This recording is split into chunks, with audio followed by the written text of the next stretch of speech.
Faced with a dozen fierce Qing Empire cavalrymen, Nami turned the tide with his superb archery skills and killed them all. This is a thrilling showdown between Korean archers and Manchu mounted archers, and one of the few films centered around cold weapons and archery.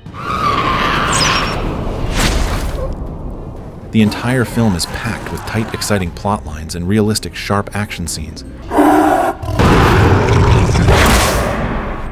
In the 17th century, Hong Taiji declared himself emperor. Due to Korea's refusal to acknowledge his rule, he personally led a large army to attack Korea, marking the historical event known as the Bingzi Invasion. Facing the small territory of Korea, the Qing army did not take them seriously. Thousands of Qing cavalry rapidly approached the city. Seeing this, the Korean defenders immediately beat drums to signal the alarm. Soon, the Manchu cavalry reached the city walls. They bent their bows and shot dense volleys of arrows at the city gate. Shortly after, the Qing vanguard used grappling hooks to scale the city walls.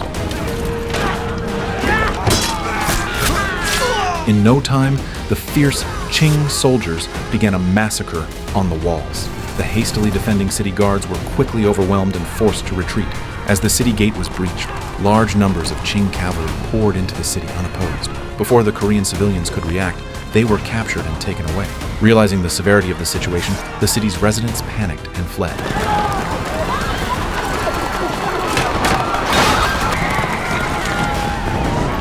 Although the city's leader quickly organized resistance, they were no match for the brutal Qing army and were soon defeated. In just half a day, the Qing army successfully captured a major Korean stronghold and took all the city's residents captive.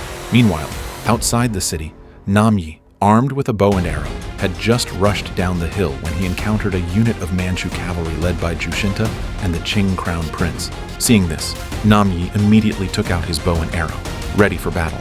However, Jushinta showed no expression and did not take this Korean seriously.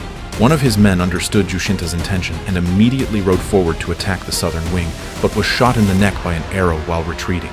Enraged, Jushinta led his men in pursuit. Nami, familiar with the terrain, maneuvered through the winding forest to evade the Qing army. As the Qing soldiers were about to surround him, Nami used a gap in the cover to counterattack, accurately shooting and killing an archer. This made Jushinta instantly wary. Nami was an archer as skilled as they were. Then, standing on high ground, Jushinta drew a crescent-shaped arrow, a flat and broad one that would kill if it struck. Although Nami managed to dodge, Jushinta's arrow still knocked him off a cliff. The Qing soldiers went to check, but found no trace of the southern barbarians. They only found a broken arrow box and some blood.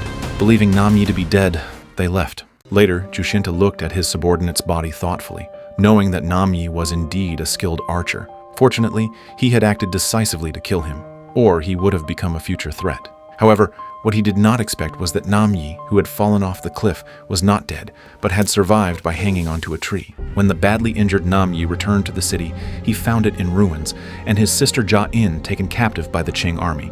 To rescue Ja-in, Nami set out in pursuit without rest. He first ambushed a pair of Qing messengers in the dark. Seeing that the situation was not good, the remaining Qing soldiers abandoned their horses and fled into the forest, but before they had gone far, they were pierced through the right shoulder by an arrow.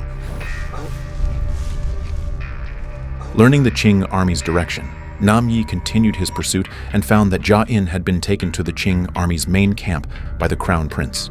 However, there were too many people around, so Nami decided to capture the leader. If he could take the crown prince hostage, he could save Ja-in and the other captives. That night, Nami sneaked into the Qing camp, took the crown prince hostage with a dagger, and poured liquor over his head. He then forced the Qing army to release all the hostages and covered their retreat. Before leaving, Nami set the crown prince on fire, killing him. By the time Jushinta arrived, the crown prince had been burned to a crisp.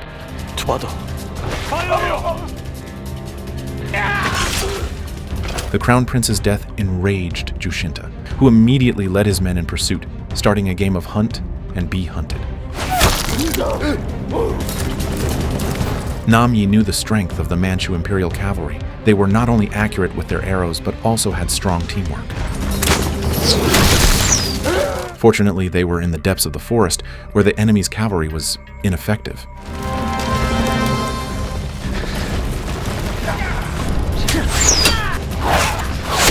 As the Qing soldiers closed in from all directions, 3 of Nami's companions were killed. With no time to mourn, Nami had to continue fleeing, but ahead lay a deep, bottomless cliff. To buy time for his companions to escape, one of them created a distraction to lure the Qing soldiers away, but was soon killed. With no way to retreat, Nami boldly leaped, managing to hook a large rock with his longbow. However, the Qing soldiers soon followed.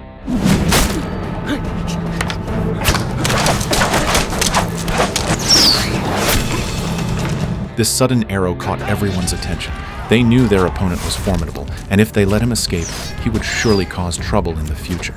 So they all drew their bows and shot arrows, forcing Nami to take cover behind a large rock. At this moment, Jushinta also recognized Nami and ordered some of his men to provide cover while others jumped off the cliff to pursue him.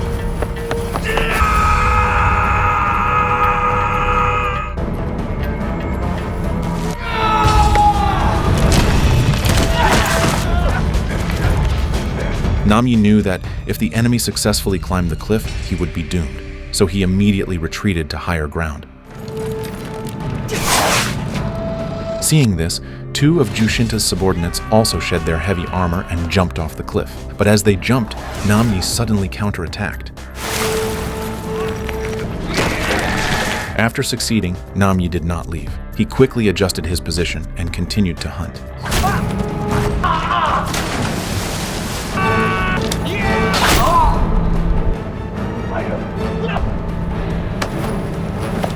For a time, painful cries echoed through the valley, and the remaining Qing soldiers, disregarding their grief, climbed desperately.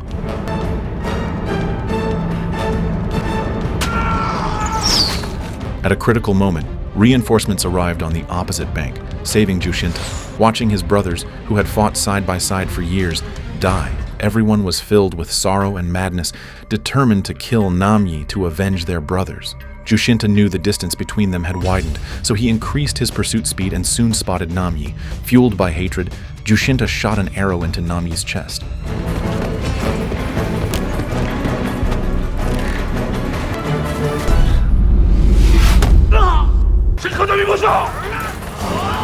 Nami had no way to retreat, so he lured the Qing army into the tiger's den. The Qing soldiers, bent on revenge, did not realize the danger.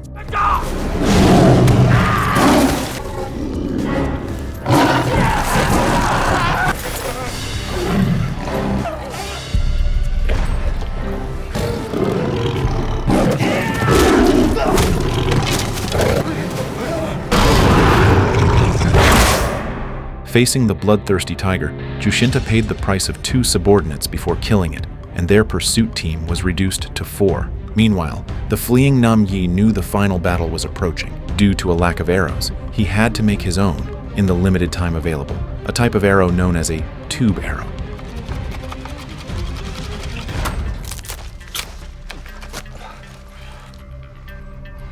When the pursuers arrived, Nam Yi drew his bow and shot an arrow with all his might, accurately hitting the last Qing soldier's ankle.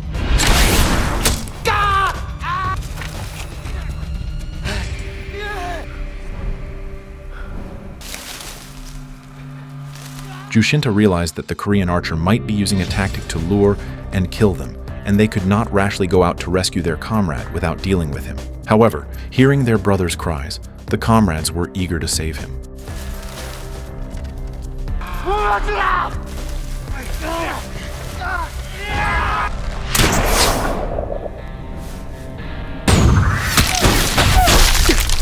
Soon, Nami quickly moved and changed positions. Another Qing soldier engaged in a standoff, but this time, Nami's target was Jushinta, who was not far away.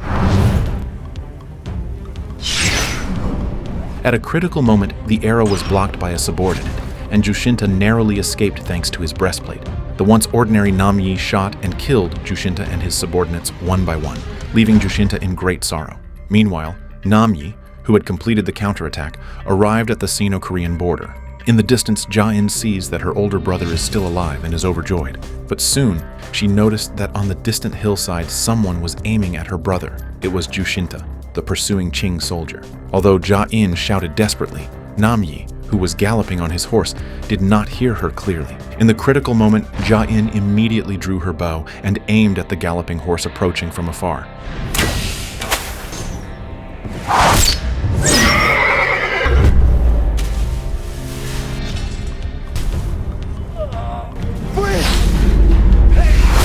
At this moment, a final showdown between the Korean archer and the Manchu Imperial cavalry unfolded, with Ja-in becoming the only obstacle between the two. Both sides stood with bows and arrows on either side of Ja-in, at a stalemate, as each had only one chance.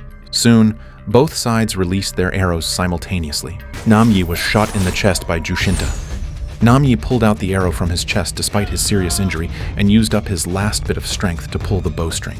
Jushinta thought he had the last laugh, but was suddenly shot in the throat by Nami.